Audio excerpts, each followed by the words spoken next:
Ladies and gentlemen, this is Huge Pop Wrestling Podcast. I have my brother Matt up in the right corner. I have Mr. Chris Harris on the bottom. Our guest today is from Impact Wrestling, TNA. He was the National Wrestling Alliance's heavyweight champion at one time. He was NAW Cyberspace heavyweight champion, tag team champion. He was also a seven-time tag team champion with James Storm. It is Chris Harris. How you doing? The Wildcat Chris Harris. How you doing, my man? I'm good. Rogers Brothers. That's a tag team. Yeah, there you go. Roger, brother. There you go. Tag in. We're going to tag in this whole thing, man. We're going to do a tag. Right. That'll be fun. So I guess we can start off as, everybody starts this way, I guess. When did you become interested in wrestling, and when you became full invested in pro wrestling, who was your trainer? Could you just share that a little bit with us? I started training I started searching it out about 93 and it started in 94. Back then there's I don't think there were many wrestling schools to go around. So I kind of did my research and found something that I thought was very credible. And back then it was what was really big was the Monster Factory. I think it was headed by Larry Sharp, but it was run by three different gentlemen, and they wound up splitting off. And Charlie Fulton is the one that opened up in Ohio, in Marion, Ohio, and he was very credible. I decided to go there. I trained throughout 94 and made my debut at the end of 94. That happened to be about 3.5 hours away. So I was making that drive every week. Yikes. And still holding down a full-time job. So it was some dedication. So in 95, the next year I wound up getting in with a local wrestling organization around here, which I'm still involved with. It's a Northern Wrestling Federation. And they wound up having a school themselves. But so I started going back to that one just to keep myself refreshed, and that was headed by a man by the name of Roger Ruffin. He did a lot of work with the WWF back in the day, some referee work, late 80s, early 90s. So he was very credible. So I like to say that the first school that I went to, they did a very good job of the wrestling part of it. I felt like I learned the basics of wrestling, and holds, counter holds, reversals, just a lot of that kind of stuff. But what I was lacking in, especially that early, I didn't even know I was lacking in, was a lot of the psychology and etiquette and just other things that go along in the business.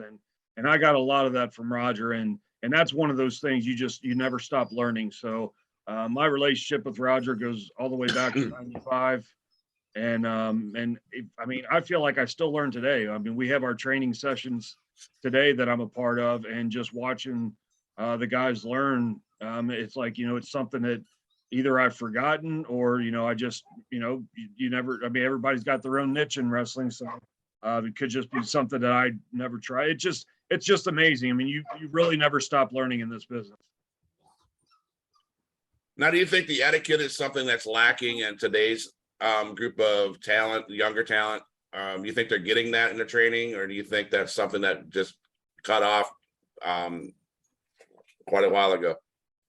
Yeah, I feel like it's lacking. I'm not in all these training sessions with others, so I don't know what they're being taught, but it just seems like the wrestling revolves more around the moves and a lot of the acrobats. And you'll hear a lot of older time wrestlers say that the wrestlers today are much better athletes, and I agree with that. They are. I mean, they're doing things today that I could never think of doing, or nor would I ever want to try. But they're missing out on a lot of the psychology and definitely a lot of the etiquette. It's just a different group nowadays, and yeah, I wish we could get back to that. I'd like to think that someday it will. I mean, if we keep pushing for it, but Wrestling has changed, and I'm trying to adapt with it. But that's one thing that I don't think should ever leave is the etiquette of the business and how you conduct yourself, your professionalism. Those are things that should never die. Gotcha. You got a question, Matt? No, I mean, I think what you just said makes a lot of sense because I'm a big fan of the storytelling. And to me, right now, this product that we're getting today, there's no storytelling. And that's just me, but I don't know if it's because I grew up on that old school wrestling, like the stuff from the 80s, 90s, and early 2000s. I mean, great point as far as all it is to me now, if you watch AEW, it's acrobats and the high spots. And I don't know, it's not really a question, it's just a statement. I just don't, yeah. Yeah, I mean, I'll agree with you. I mean, it's more about the wrestling now than the storytelling and the angles. And yeah, I mean, there's a group for that. Some people want to see some of the fantastic moves, and there is a place and time for that. But when it's involved in every match, it's not special anymore. And so we need more of the storytelling and even the stories that are told nowadays. Sometimes I even think that it just seems to always revolve around the title. And everybody's gunning for that title and who's the best. And and I think back in some of those eras of the 80s, the 90s, 2000, there was just more stories that got you emotionally involved, not just for a title. So those are the things I think we're lacking, because when the people are emotionally invested into it, then they care more. And it's not necessarily about who does how many dives or flips, and it becomes more about the angle itself and the character development. And that's what draws you in. That's the drama of the sport. So yeah, I mean, it can still be entertaining to watch. I still watch as much wrestling as I can, all products, all the organizations. But yeah, just as a general consensus, that seems to be a lot of what we're missing. Now, your WCW days was before your TNA days, correct? Yes. Now, so I heard, and I didn't look up the song, so I heard there was a country music song or video that you did. With that, when you came into WCW, was that something that you personally sung the song, or was it just a video you did? Or well, it was really nothing to do with WCW. I was making my rounds in Nashville wrestling, which is what made my connection with WCW. Okay. And there was Nashville's the capital of country music, and there was an artist named Clay Davidson. They were filming for the music video, and they were doing a wrestling theme.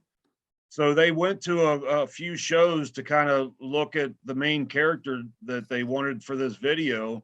And they were at a couple events that I was at, and I wound up speaking with them afterwards, and got off to a great relationship. And long story short, I was picked for the video. So we filmed that. It was an awesome experience. The song is "I Can't Lie to Me." I still get asked about that to this day. And "I Can't Lie to Me" by Clay Davidson. It's a really good song. The words, the music, and of course the video. You can apply it to a lot of different things in life, but this was applied towards a wrestling theme, which I was included in. So yeah, it was something original. How many times are we looking for that in wrestling? So Right. Myself and my connections with WCW, we brought that to them.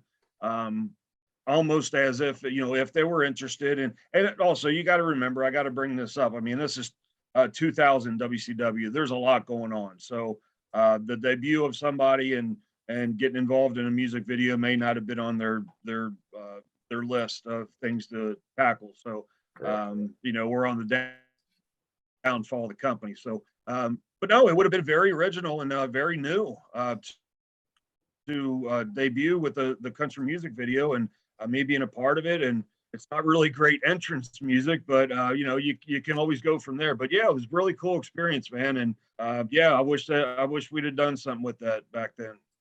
But shortly after that, when WCW folded, am I correct? Yeah, 2001. Yeah, and then you got the lead to go into TNA from TNA. Is that how that worked, or?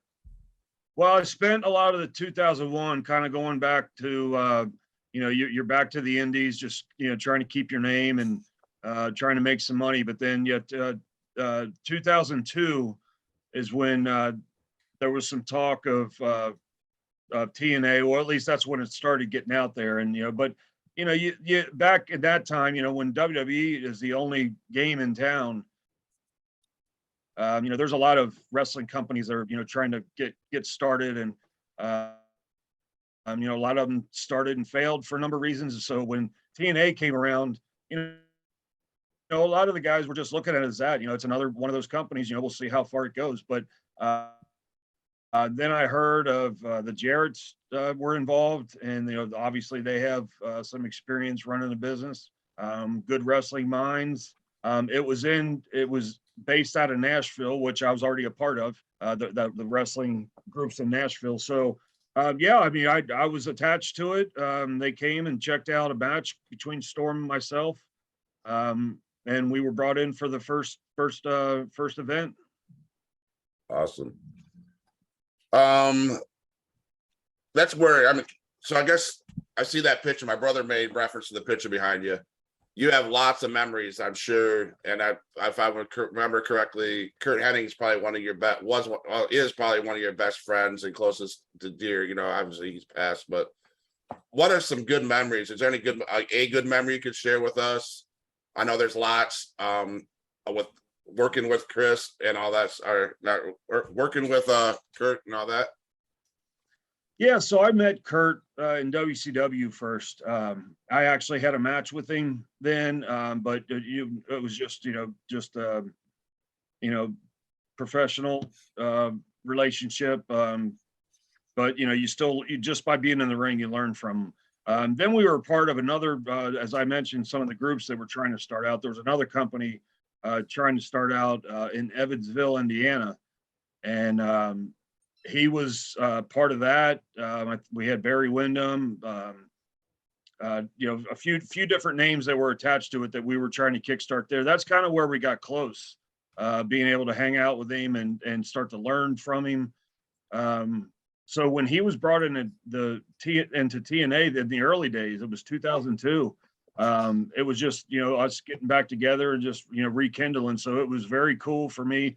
You know, since I had already established a relationship with him, we kind of clung together, and you know, just learning from him at the events, whether it was talking about matches, about promos, just about how to conduct yourself. I mean, just all around, you're learning from the guy. And that also gave us a chance to be able to hang out as well after the show. It was away from everyone, and just learn how, you know, how much of a great time the guy is. So some really great memories.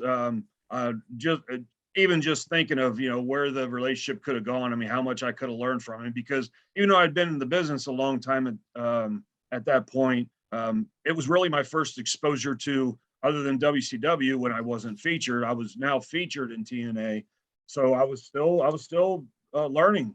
So to have someone with that experience, you know, everything that he had done in the business, just was, you couldn't have a better teacher, a better, you know, someone to look up to. So yeah, I will always cherish my time with Kurt. Even when he pranked the Monster Abyss, you know, is that something you want to talk about? How he pranked him? Oh, sure. Yeah, we could do that. You know, just one of our times hanging out. He's the one that kind of got me on the kick of the Jack Daniels shots. My wife still cusses him to this day. But yeah, so we're all just hanging out, group of us, and Abyss, one of his drinks of choice back in the day was Jack and Coke. And you know, and of course Kurt did his shots of Jack, and So I just became the instigator, just running my mouth and telling him that Abyss had said that he could drink Kurt under the table with Jack. And so I just kind of ran with it and just kept stirring the pot.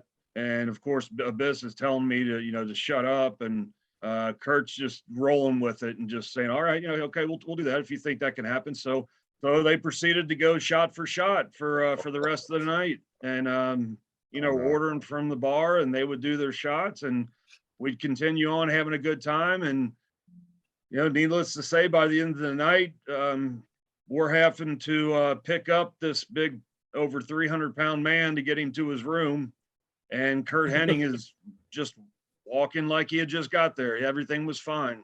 Nice. No problems at all. And come to find out, because I think Kurt would always try to, he'd get his ribs to last as long as he could. So there were some ribs I saw him do that you weren't really sure if he did it or not. Now, looking back, of course, we're thinking, well, of course it was Kurt, but he just kind of let it go on, and he would swear that he had nothing to do with it. But so this rib kind of lasted, and we didn't find out until the next day or maybe even longer. But it turns out he had a little deal going with the bartender, and every time they were setting those shots up, there was one shot of Jack, which was for Abyss, and there was one shot of iced tea that was for Kurt. Nice. Awesome.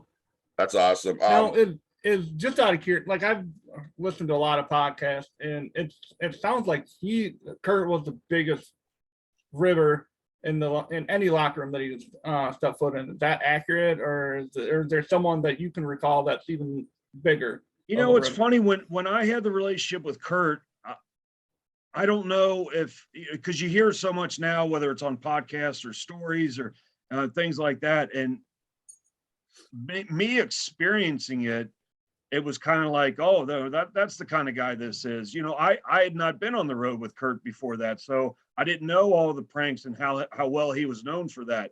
But hearing some of the stories from some of the other boys, I'm thinking, that's what he did to this person, or that's what he did to that. And there's just so many stories where I was like, it was all coming together for me. So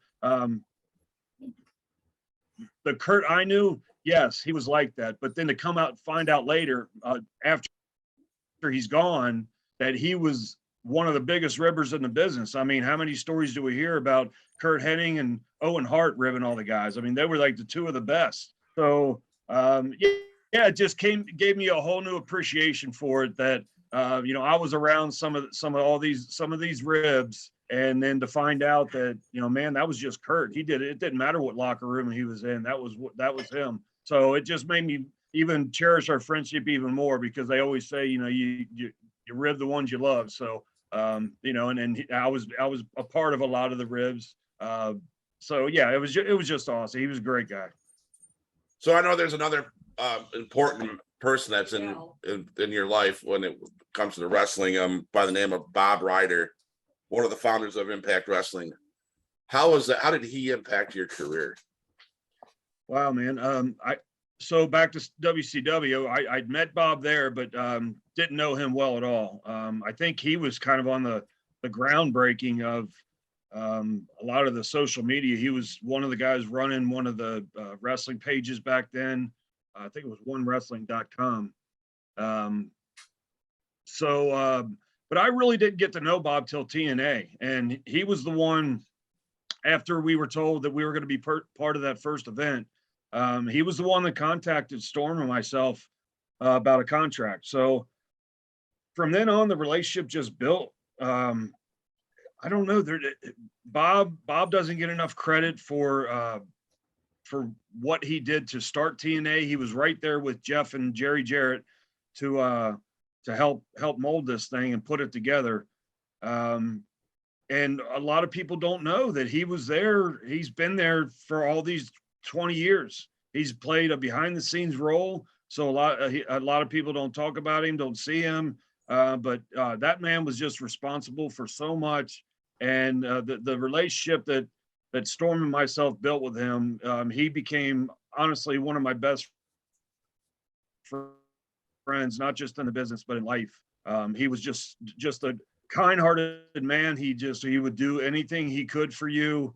And it doesn't hurt to have somebody like that in your back pocket when he's in charge of travel for the company. So, it wasn't a big deal at all to call Bob and say, hey, can I get my flight switched, or can I come in later, or just anything like that. Bob was always there for us. So yeah, there were just, I mean, he lived in Nashville, the TNA was based out of Nashville. So many times when I would travel to Nashville, I was staying with Bob. So our relationship just built and built, and it just got stronger by the day. And it was just such a tragedy to hear that he was gone. But yeah, he meant so much to Storm and myself. We had had him cremated, had his ashes, and Storm and I went down. I mentioned he was he was into the traveling. Well, he had his own business on the side, a travel agency business, and he just loved to get away. Even by himself, he would take a cruise and just get out on the ocean. He loved being out there. Take his computer with him. He could get all his work done.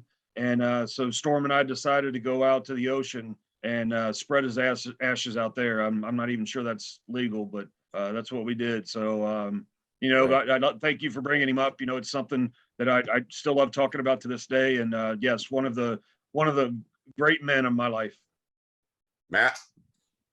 We talked about guys who've ran TNA, and you hear all these bad things about Vince Russo. Is he that bad of a guy, or is it? I mean, do you have any Vince Russo stories? I guess what I'm asking. I mean, I love Vince. Yeah, he gets a bad rap sometimes. As far as is he really a bad guy? No, he's a great guy. I think Vince is a really cool guy. Has a great heart. He does care about the guys, but what a lot of people don't see is, when you are in charge of running the TV show, he gets a lot of credit for the WWF, although even in that environment, he's coming up with so many ideas, and then Vince McMahon gets to kind of filter through those and take what is going to work, and leave the rest. So that's why, let's call it the Attitude Era was such a success. Vince may have been coming up with those ideas. Vince Russo could have been coming up with ideas, but then Vince McMahon will filter out what he wants to be put on TV. In WCW, there was no filter.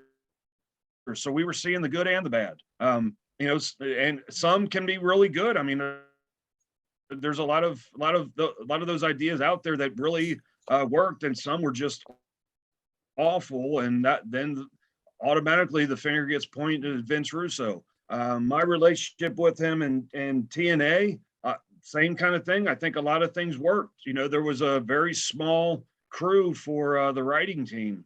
I think a lot, it was Vince, it was Jeff Jarrett, it was Dutch Mantel. I mean, maybe a few others filtered in from time to time, but for the most part, they were all agreeing on what was going to work. So that's what we were putting out there. And I had a great relationship with Vince. He was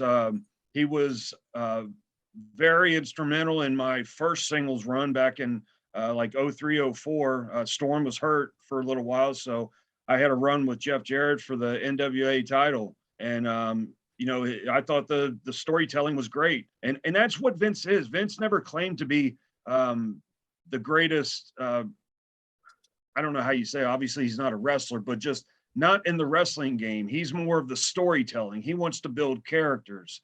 That is what he is good at. So when you try to combine that with the wrestling, that sometimes there's going to be that crossover where it just maybe not a good fit or it doesn't mix. But yeah, I think he was responsible for a lot of great things that happened in TNA. I worked very tight with him. We would collaborate on a lot of things that were going on. I'd get his opinion. He would give my opinion. He'd kind of let you know the direction he was setting to go, but he was always open to you filling in the gaps. And I think that's what comes up with a very interesting, and we mentioned it before, where it can be an emotional roller coaster there for the fans. So a lot of good and bad with Vince. I think too much is directed towards the bad, but yes, he's a great guy, great heart. And he had some great ideas out there. And I was very fortunate to be able to work with him. Nice. Cool. So go ahead, Matt. No, One of Go my ahead. favorite wrestlers is of all time is the icon Sting. So I know you had quite the opportunity and to work with him and be the fake Sting. Can you tell us what that was like? Yeah, that's one of the highlights of my career. There was a group of us being brought into WCW. We were doing a lot of security on the bigger programs, the Nitro and Thunder, but we were having our wrestling matches as well on their WCW Saturday night. They had the WCW Worldwide program on Sundays, and that's where I was getting a lot of my wrestling experience.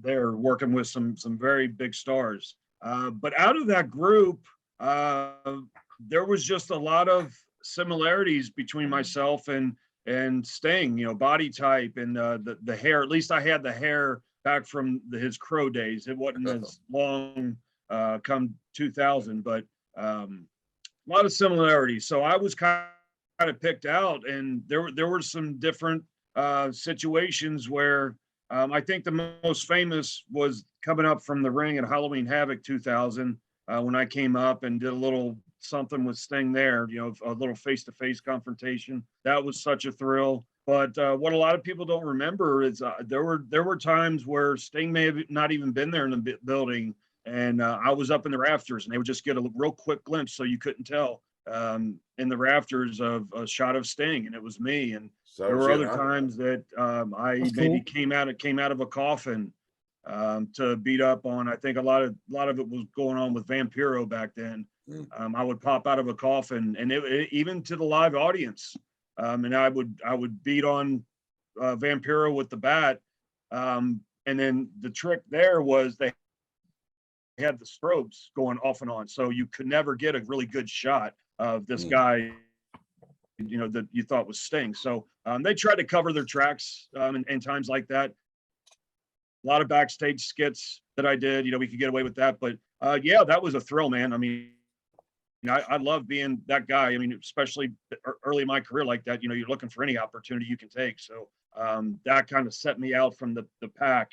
And then they would watch my wrestling matches. I got some really good feedback on my wrestling matches. So yeah, I think I was that helped put me in their eye for if they were ever going to do anything. But man, yeah, I got to work with Sting himself. I mean, that was great. The guy's awesome.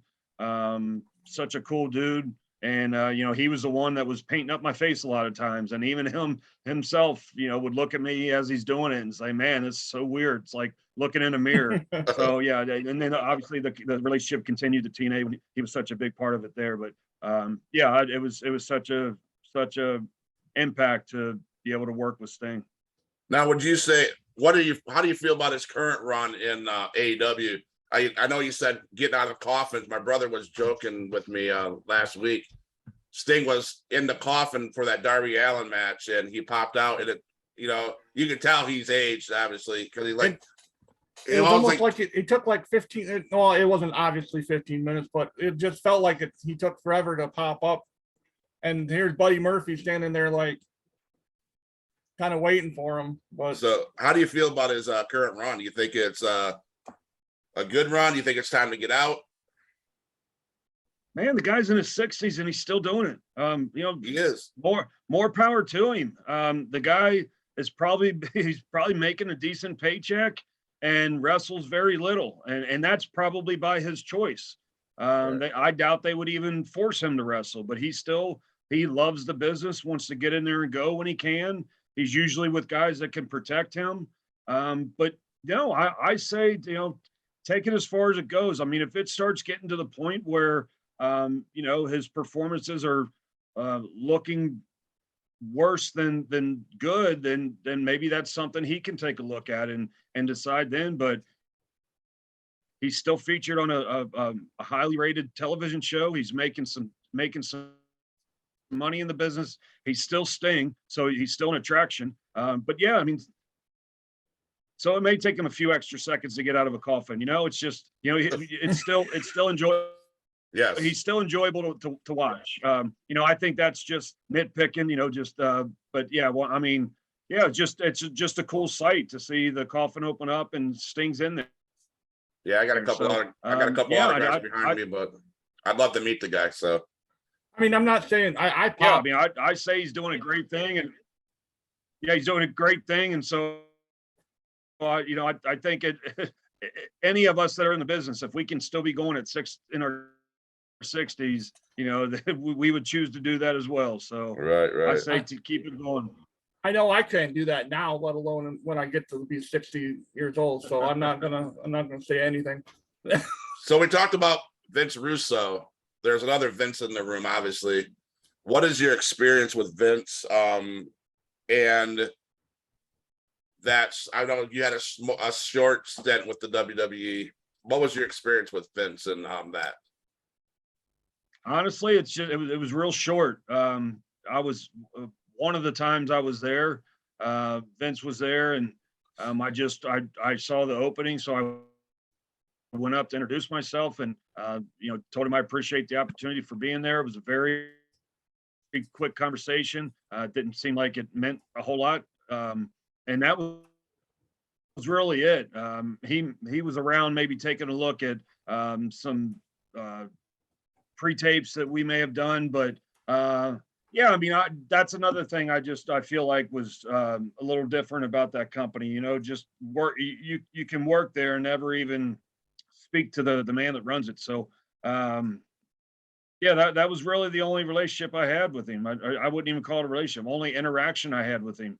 I never was introduced to the guy, or I don't even know if he knew who I was. So but I can say that, from being there, he is very hands-on with everything that's going on. So he wanted a feel for everything. So it was his show, and he had a right to do that. Absolutely. What was it like working with Rock and Roll Express? Man, those guys, a couple guys that can still go to this day again.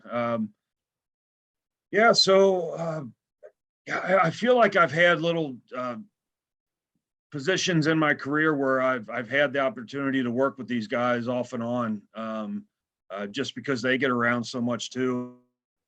And as I'm, getting out there making a name for myself, I felt like I ran into them different times. But TNA, we got to do a little bit more with those guys. We had a couple matches with them.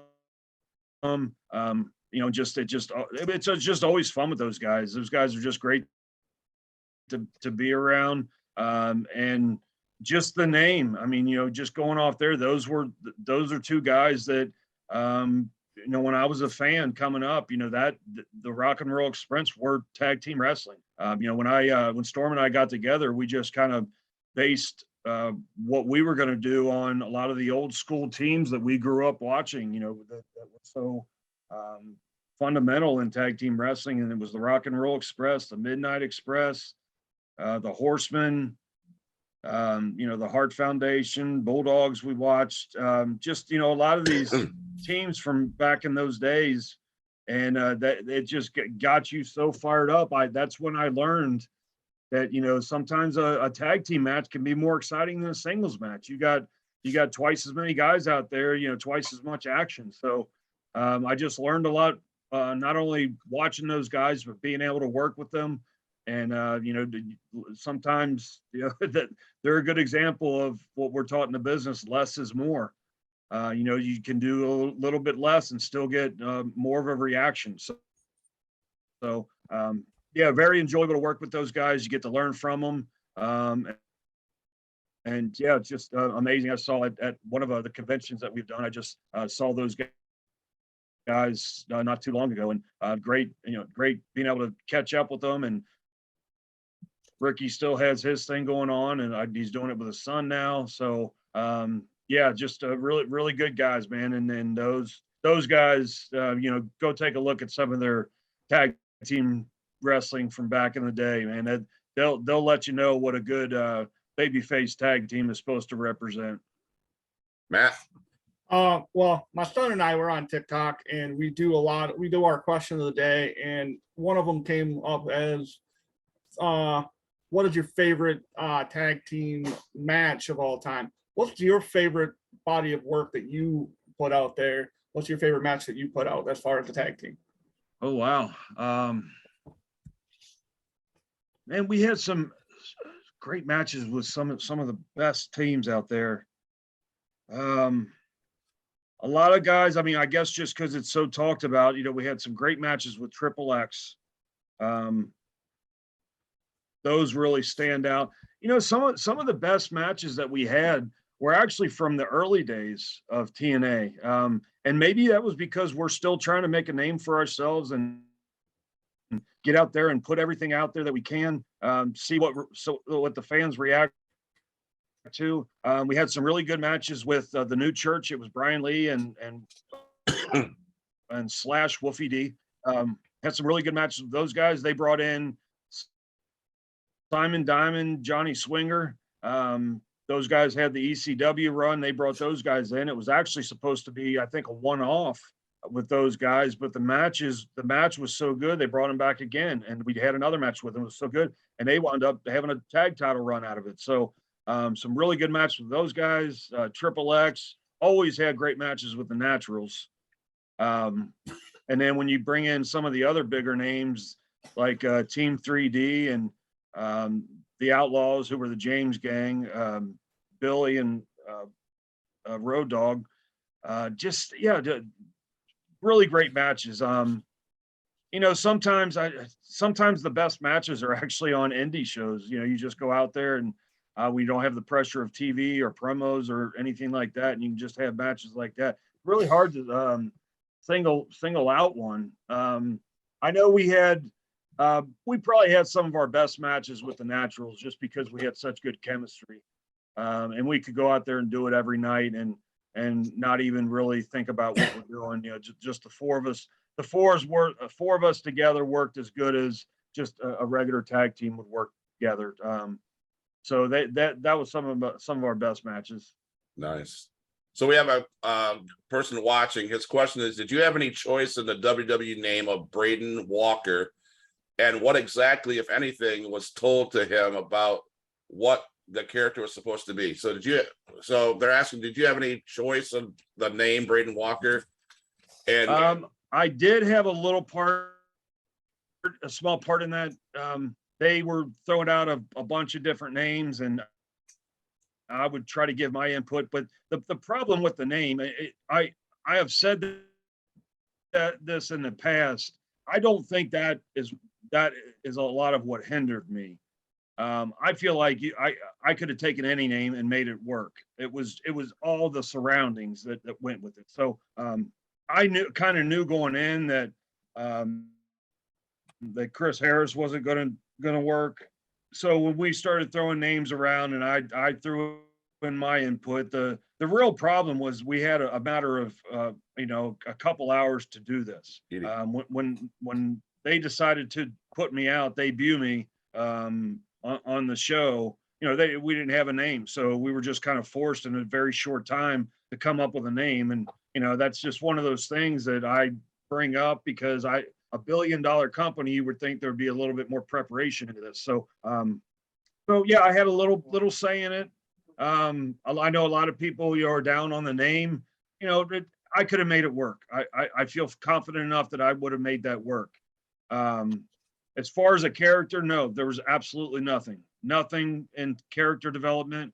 It was a name and throw me out there. So no talk about anything. If there was any talk about what to do before my debut, there was some input in that. I remember having a meeting with the writers and giving them a little background, some history, and what I had done, and threw out some ideas of what we could do. I mean, there was just so much discussion, but when the time came for me to go out there, the name came up with at the very last second, and there was no backstory, no development or anything. It was just thrown out there. So why would the people care? So it was doomed to fail. So did you originally want to be a tag team, or did you want to have a singles run? And it was that eventually when you became a tag team, was that TNA's final decision, or did you have say in that as well? Well, most of my career up to that point, I was in singles, so that's kind of what I had in mind, and I'm sure Storm had the same thing. But the way it worked, TNA knew that they wanted to do something with us. They just didn't know what. And in their case, they're building the company. They're trying to build new stars, but at the same time, you have to have some of the big names for star power. So when we're put out there and it's kind of the direction of we want to do something with these guys, we don't know what, just throw them together and let's see what happens. So it may not have been a lot of thought into what to do with us, but that's where it came on us. When we were thrown together, a couple of young, hungry guys are looking at it like, hey, if this is the opportunity that they're going to give us, we're going to run with it. And that's pretty much the attitude that Storm and I had.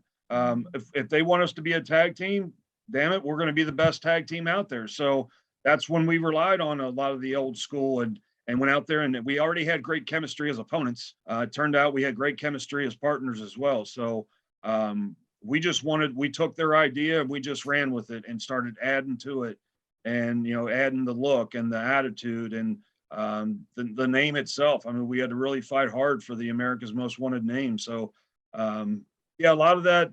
I'm very fortunate,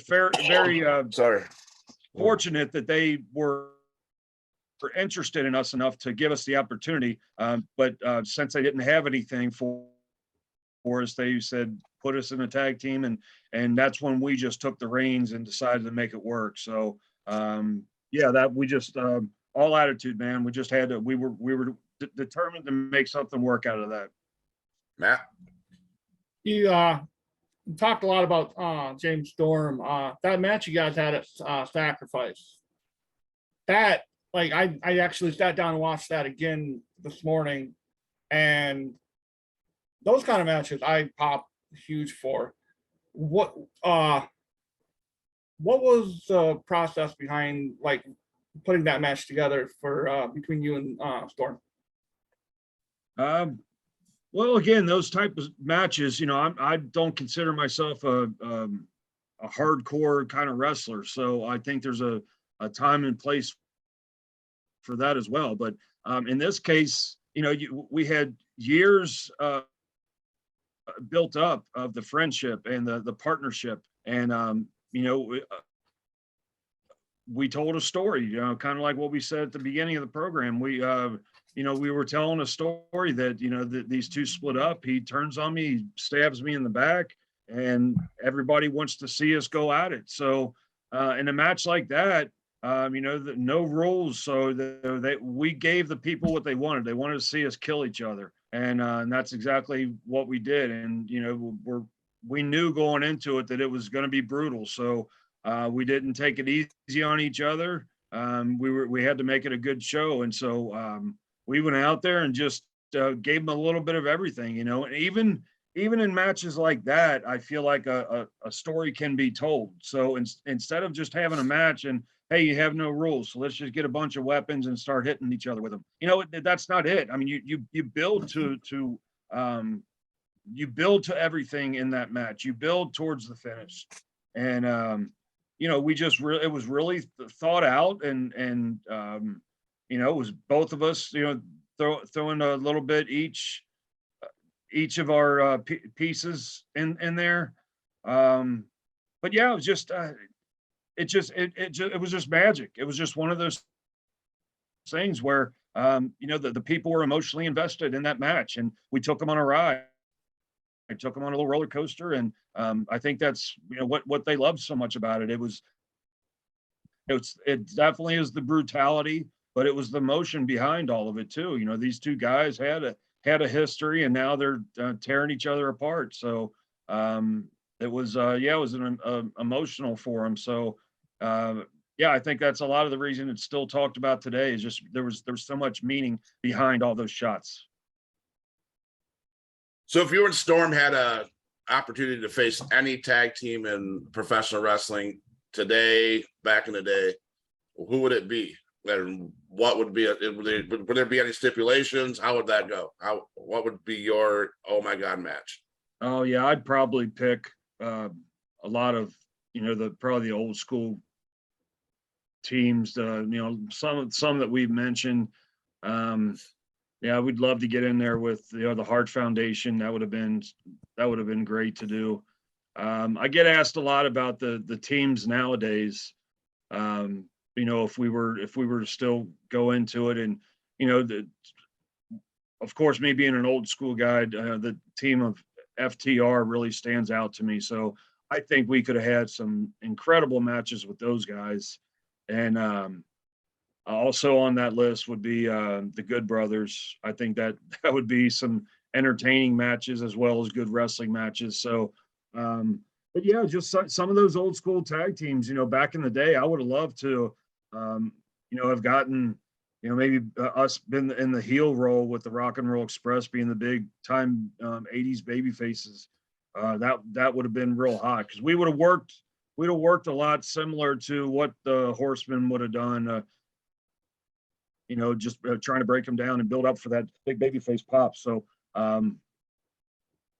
yeah, just a lot of those older names jump out, and then some from today that, if Storm and I were still doing it, we could get in there with. But yeah, just all these, you never know kind of matches. I was just you say the Good Brothers, and Matt, you need to watch this. Anybody listening needs to watch this. I think 2 or 3 months ago, the Good Brothers and you sat down. It's on YouTube. I think I watched a little bit of it today. It was very entertaining. So there's a video of Chris Harris and the Good Brothers. It's funny. It's pretty cool. And so yeah, go ahead and watch that if you have a chance. Yeah, those guys are so entertaining. They're entertaining as well. So to sit down with them, we just had fun with that. It's awesome. Matt? I'm just enjoying listening right now. Yeah. How did you feel, Chris, about getting called to come to the James Storm's 1,000th match in 2021? That was awesome. Yeah, I mean they had said they were going to do something like that. I got the call to be part of it, and yeah, of course I would jump on it because Impact's part of my heart. That's where I hung my career on. So to be part of that was incredible. We had just went down and had some fun. He had the match with Eric Young, who we have history with. So yeah, it was just great to be back, see all the boys, and be able to be part of that. That was actually my first experience not in front of a crowd because that was during the pandemic. So that's something I wasn't used to. So a lot of these guys had to do that, every week, going in front of no people. right. But yeah, we just had fun with it. I mean, it was a short little stint in there, and had fun. Got to be with Storm on TV again. Did a little backstage vignette, and they had a great match, and that was it. So yeah, it was just really cool. Awesome. Now this is gonna make me sound like a mark, so that's okay. I'm a casual wrestling fan, so I'm just gonna throw this out here. I remember the likes of Saturday Night's Main Event and all that stuff, but I hear talk about the weekly Wednesday night pay-per-views. I don't remember watching any of those. Can you tell me about those? And is there a play? Does Access have those on there so I can go back and watch those? Yeah, I believe they're the group, or the title of it is Impact Plus. So you could go back and watch those. But no, that was the original concept for TNA is, we were trying to do something different. And instead of a monthly pay-per-view, and at the time we didn't have a TV deal. So they had the concept of a weekly pay-per-view just for a much cheaper cost. So, it was a 2-hour program. It was I believe it was a $9.95 price. And that we were still doing a weekly show. So it was weekly episodic shows. So we were still doing everything we could to grab their attention for this week, but also to bring you back for next week. So it was something different. A lot of people said that concept would never work, but it actually did for a little while. But of course, nothing's going to beat your TV. So once we start to get an opportunity to get out on TV, on a TV program, you're definitely going to want to take that. But no, that worked for a while, man. I mean, and if you think about it, we're offering $9.99 a week, and the WWF pay-per-views were $40. So you're paying the same price in a monthly, in a month, you're paying the same price, but with us, you're getting 8 hours of TV as opposed to their 3-hour pay-per-view. So, and we're giving it to you every week, something to look forward to each week and not just one program. So, yeah, that's kind of where we started. And, I'm kind of proud that we did that. It was different, but we had our fan base doing that, and it just helped build the company. It helped build us to where we got our TV on Fox Sports, and Fox Sports led to a Spike TV deal. So it really got us going and just paved the way for us to be a big in the wrestling company. I feel Matt, you have anything? I feel like I'm overstepping you, man. No, the last the last time I saw you in the ring was in Against All Odds. I'm sorry, I'm all over the place. That was a hell of a match. That was a very entertaining match and to watch. What was it like to get back with James Storm and with Heath Slater and the Good Brothers? What was it like to be out there? Yeah, that was a great experience. I don't do much wrestling nowadays. I try to stay out of it. It would really take a lot to get me to do anything like that. So I prefer the behind the scenes work. But yeah, there was a little something coming up. Slammiversary was coming up 20 years. So it was going to be a big celebration. They were bringing a lot of old faces back just to build up the program. So I think it was thought of at first to just do just appear on that show. Storm and I come out during the tag team match and just do a little celebration like that. But then the story was kind of told that since I am, not really part of the in-ring competition anymore, we just came up with the storyline where I'd step back in for one more time, and we tried to build that a little bit to where the people would care about it and just make it a little something a little fresh with Storm and I. So yeah, we built towards that match, and when they came to me with that, I had said I really didn't want to do anything in the ring. When the idea was brought up about doing a 10-man tag, how do you say no to that? So I just thought, I can't be any more protected in a match like that. So I was comfortable with my partners, and the more I learned about our opponents, Honor No More, I felt like I was protected in there with those guys. So yeah, we just went out there, and you had 10 guys just making magic, and I was highlighted a lot more than I had expected. So that was yeah, I wasn't ready for that, but I tried to put my full force behind it and tried to give the best showing I could. I think it worked out, and then to be able to end it with the death sentence, get one more death sentence out there, and yeah, it was just. I've been telling people if that's the way to go out, if that was really going to be it for me, then it couldn't happen any better way. And I'm thankful for Impact to give me that opportunity to do that, and not only Impact but Scott D'Amore in particular. So he was very much behind that, and yeah, just that's I'm gonna just chalk that up in my memory because it was a great thing to be able to do, and I cherish that. So do you call it Impact or do you call it TNA? Well, I try to give them the respect nowadays, so I call it Impact, but it'll always be TNA to me. I mean, I'm just the bottom line is I'm just happy it's still around. Yeah. We got 20 years going now, so I watched the episode on Access TV last night of the match, the event at the segment after, I think Slammiversary, where you all were in the back. And I think James told you to go home.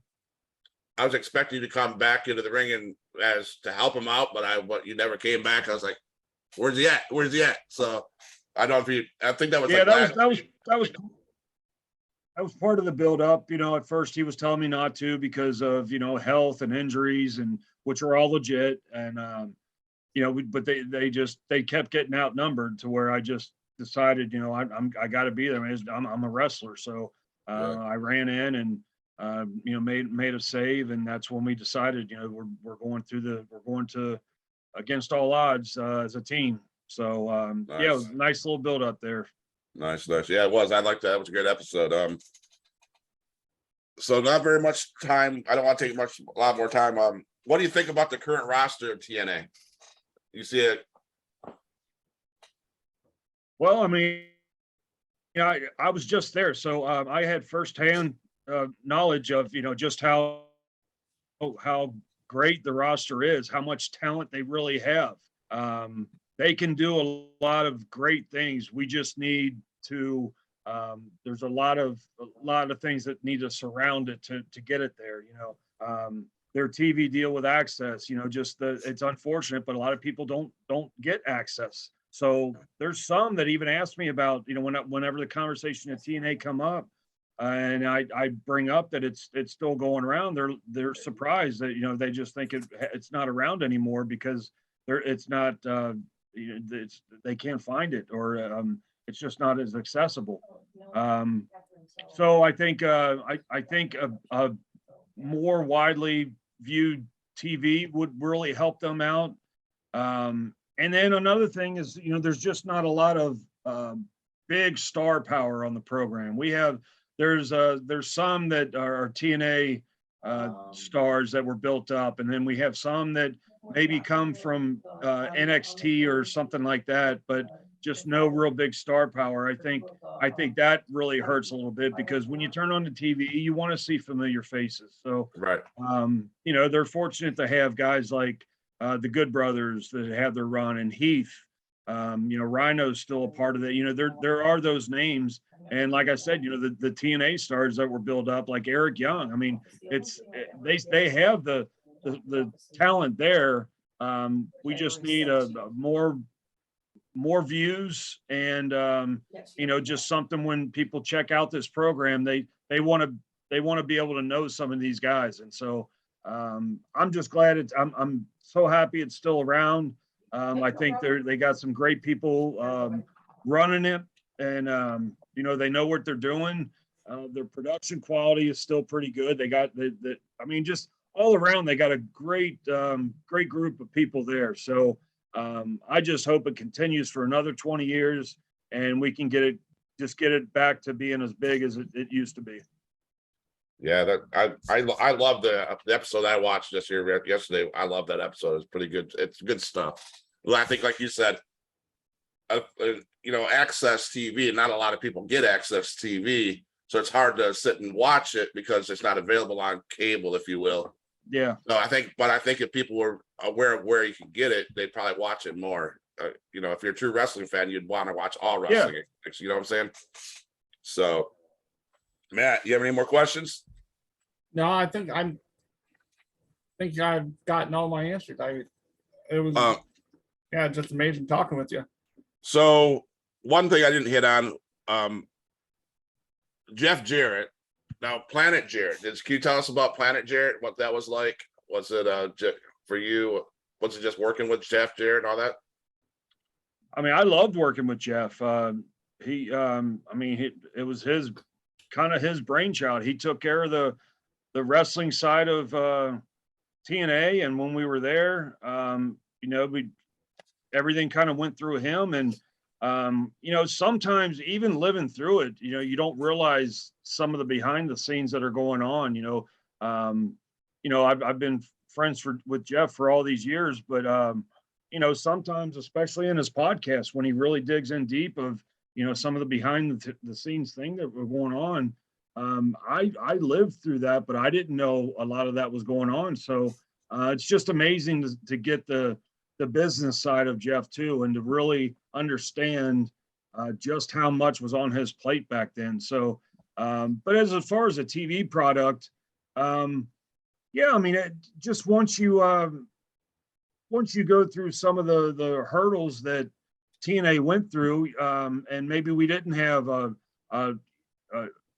huge roster of star power, but Jeff had that credibility. So, his planet, or what'd you call it? Planet Jarrett? Planet Jarrett, yeah. Yeah, I mean, just a lot was revolved around him. But what a lot of people don't, he takes a lot of criticism from that. But what a lot of people don't realize is Jeff can count on himself. So he knew he was going to be there every week. He knew he was, and he was gung ho for this whole thing, and he was determined to make it work. And then you can surround yourself. He can surround himself with the good people to make it work. So, when the belt's on him a lot, that's because he's the reliable person. He doesn't have to worry about somebody taking it and all of a sudden getting a better deal to go somewhere else. And so, a lot of it was revolved around him. And, we made cracks about Planet Jarrett, but, that was all, that was all on screen. That was all, part of the character. So, but the truth is, behind the scenes, Jeff was working his ass off. So, I mean, he deserved all of that to, just to point the fingers, and as far as, which direction we're going, and we were all just there. We were trying to make it work. If everybody did their little part to make the production what it was, then it would become a great show. So, I mean, we owed all those times to Jeff. Nice. So we're coming to a close. I want to thank you, Chris. Is there anything you would tell the fans? Just one thing, if you could say, reach out to fans, and you have to close an event or one of your events that you're going through this weekend or whatever. What would you say to a wrestling fan? Any advice? I just think nowadays, just to get out there and just enjoy it. I mean, if you're a wrestling fan, then you're probably you may have your favorites, and you may think this program's better than that one. But I just think the amount of criticism nowadays, it's just got to go. Everybody wants to watch watch their favorite program and just pick it apart and pick it to death because they think they can do better. I mean, if you think you can do better, then go out there and do it. Make your own wrestling company. But yeah, just be a fan. Just enjoy it. I mean, just get yourself invested into it and just go for the ride. I mean, it's entertainment, guys. You just can't take it too serious. Just turn it on and enjoy it and watch it. And like you brought up, the shows that I'm part of, just come out and support all the wrestling, all the organizations out there. There's so many out there nowadays. Support your indie wrestling, independent wrestling. Go out to your local independent wrestling and just support. These are the guys of the future. You never know when you're going to see these guys on TV one day. So, just take the ride with them as they work up in their career and they're trying to get to that top spot. Take that ride so you can say, hey, I saw them 10 years ago when they were just starting out. So, really cool, man. I just don't want people to take it too serious, man. Don't be so judgmental. Just enjoy the show. I've had an opportunity to watch indie wrestling down in my area. It's called XIW, Extreme Impact Wrestling. And one of the guys I got to meet was Damian Wayne from Nashville. He goes all over the country doing his thing, but I have a new love for impact wrestling, for indie wrestling that I never had. So because you get the opportunity to go to those small shows, it's pretty cool. So yeah, some of those guys can interact a lot more with the fans than you can on TV. So you sometimes it's just so much more fun. Yeah. Matt? I'm like I said, I'm just enjoying this right now. So huge pop wrestling fans. This is Chris Harris. He's one half with the America's Most Wanted tag team. It's been a pleasure, Chris. Thank you so much for joining us today. I want to thank our sponsor, the Wrestling Box. As you can see on the bottom of the screen, it's huge pop. You can get 15% off the Wrestling Box, your first order. So I want to thank them, but I also want to thank you, Chris. Thank you so much for taking out the time out of your day to come into our small podcast and talk wrestling with us. It's been a pleasure. Much love to you. Good luck this weekend. And thank you so much, man. It's been a pleasure. I really appreciate it. Thank you so much, guys. It was fun talking with you, and I'm always up for talking some wrestling, man. So it was All right. fun. All right. Thank you, guys. Thank you. Bye-bye. Okay, guys. Thank you.